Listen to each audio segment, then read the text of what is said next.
Rohimah, ART asal Garut bercerita akan dihukum majikannya Yulio Christian dan Laura Francilia jika berbuat salah.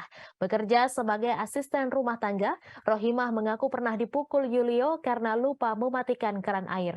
Rohimah adalah ART yang menjadi korban penyekapan dan penganiayaan majikannya di perumahan Bukit Permata, Blok G1, Desa Cilame, Kecamatan Ngamprah, Kabupaten Bandung Barat, Jawa Barat. Rohimah menyebut kedua majikannya itu jarang berada di rumah. Dalam satu minggu, hanya 2 hari mereka datang. Ia menuturkan tidak pernah mengetahui kemana kedua majikannya pergi. Selama bekerja, ia tidak pernah diajak bicara soal urusan kerja kedua majikannya.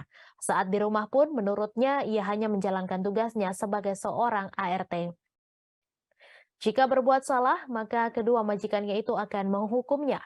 Pertama kali ia dipukul oleh majikannya adalah saat lupa mematikan keran air.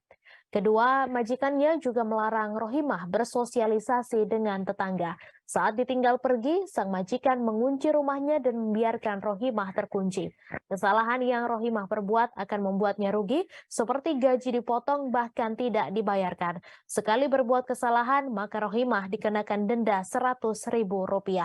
Orang tua Yulio Christian juga diketahui sempat datang ke rumah orang tua Rohimah meminta maaf atas kejadian tersebut. Hal itu seperti diungkapkan oleh paman korban bernama Kamil. Kamil menyebut Yulio juga tidak pernah pulang ke rumah orang tuanya semenjak menikah.